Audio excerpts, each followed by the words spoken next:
He was the guy who never slept well. 2 or 3 hours of fragmented sleep were all he managed most nights.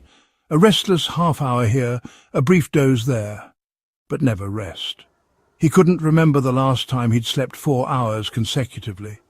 His life was a cycle of fatigue, drifting through days in a fog of exhaustion. Yet he managed to keep his job, just barely. He wasn't lazy, but he wasn't ambitious either. He didn't have the energy for ambition. Deep down, he wanted to do more, to climb higher, but the crushing weight of his fatigue left him motionless. Every night as darkness crept in, a familiar dread bubbled up in his chest, the same ritual tossing, turning, staring at the red, dry eyes in the reflection of his phone screen, the air conditioner drying them further. Sleep never came, not truly. The past few weeks, however, had been different. Worse. The measly 3 or 4 hours of fitful sleep he usually got had vanished completely. The world began to warp. He couldn't tell if he was awake or dreaming. Conversations at work became unbearable. He could only answer in simple, hollow words. Jokes didn't land. Laughter sounded distant, alien. His body was deteriorating. Sagging eyes, trembling hands, slurred speech. He became forgetful, leaving keys in the fridge, missing appointments and staring blankly at tasks he couldn't remember starting. Life was no longer about days or weeks. It was about seconds, surviving 1 second, then the next, then the next. But that night was different. He didn't expect anything to change. He lay down, eyes wide, anticipating another cruel round of sleepless hours. Yet something was off. The usual dull anxiety in his chest grew sharp, cutting into him like shards of glass. His throat tightened, his muscles twitched involuntarily.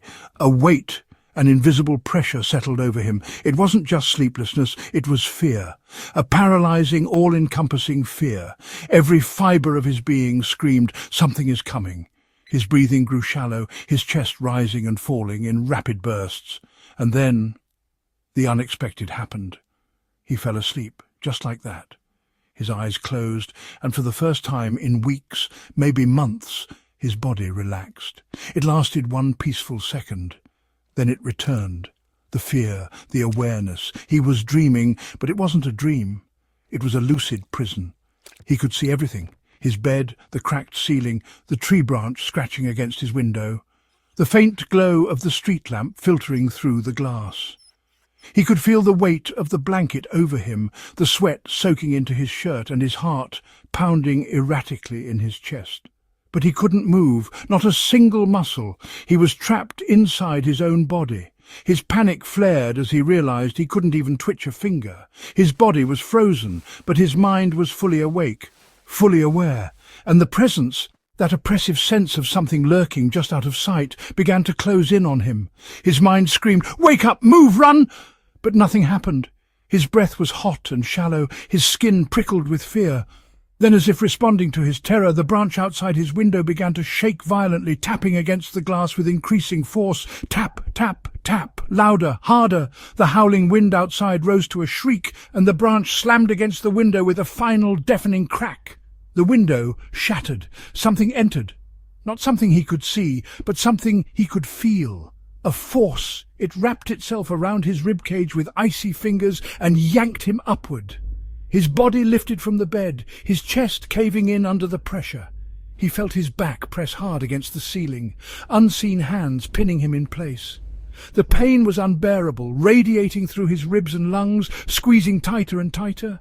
His arms flailed weakly, his legs kicked in empty space. He tried to scream, but his voice caught in his throat. His head slammed backward and he closed his eyes, begging silently, "Please, please stop, I don't want to see you, I don't want to see." But the force didn't let go. It held him there, suspended in agony, as if savouring his fear. His mind raced. If I see it, if I open my eyes and see what's holding me, it'll be the last thing I ever see.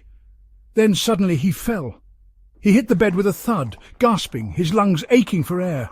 His eyes snapped open. His shirt clung to his chest, drenched in cold sweat. His pupils were dilated, his pulse erratic. His ribcage ached as if someone had been grinding it between metal clamps. It must have been a nightmare, he told himself, a horrific, vivid nightmare.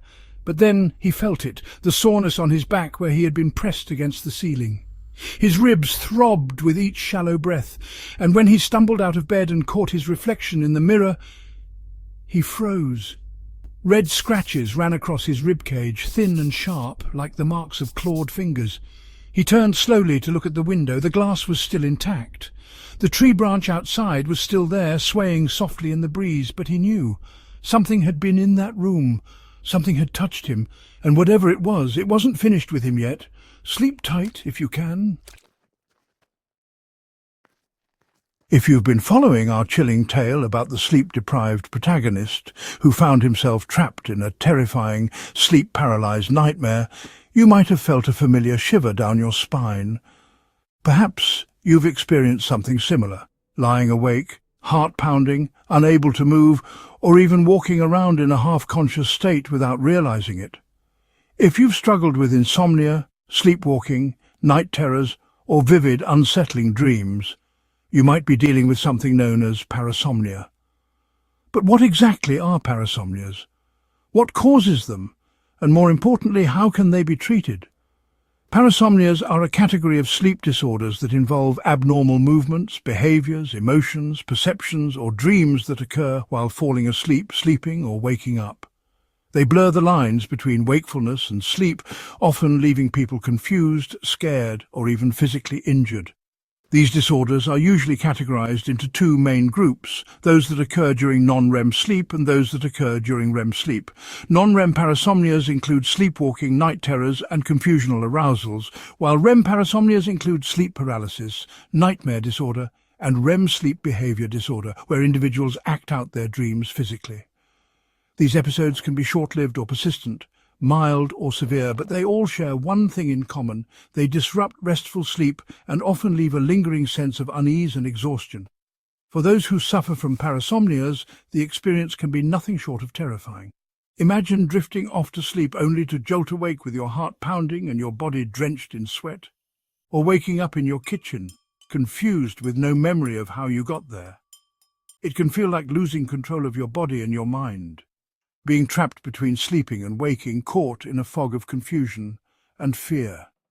Some people experience overwhelming sensations of panic or dread, while others act out vivid and often violent dreams without realizing it.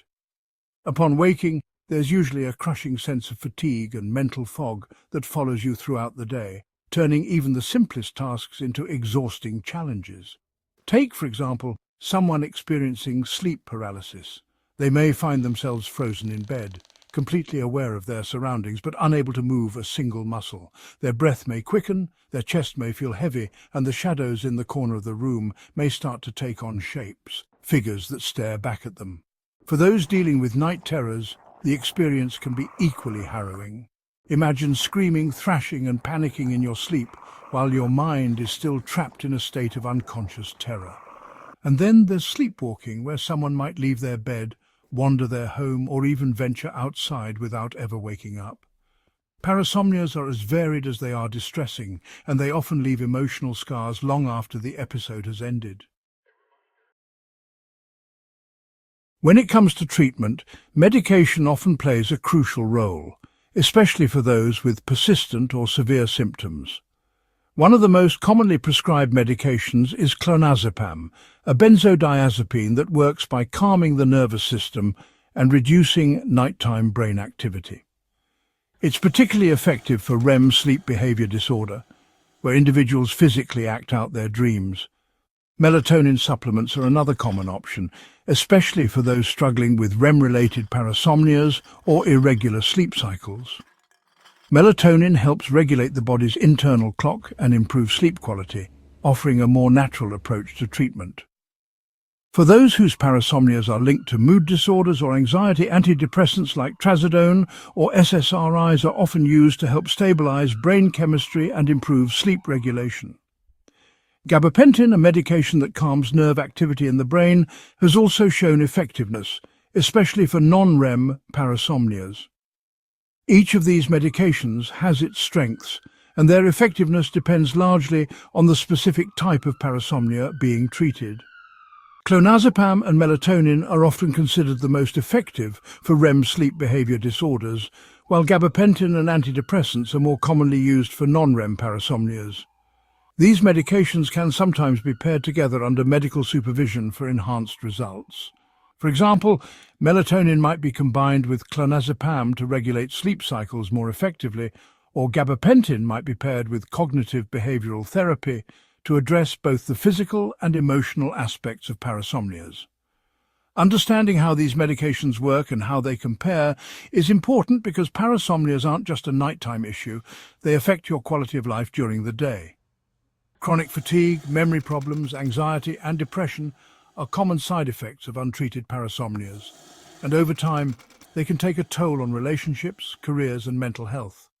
While medication can provide significant relief, it's often most effective when combined with other treatments like therapy, improved sleep hygiene, and stress management techniques.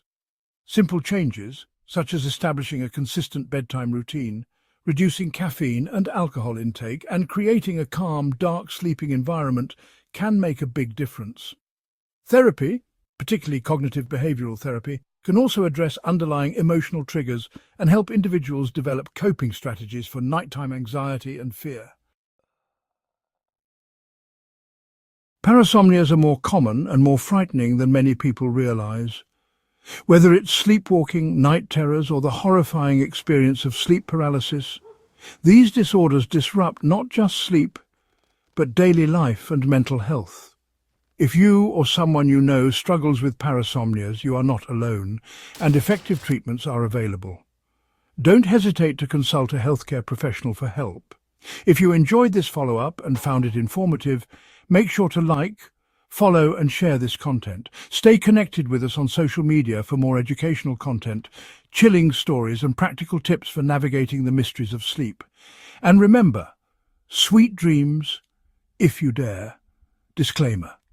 This video is for educational and informational purposes only and should not be used as a substitute for professional medical advice, diagnosis or treatment.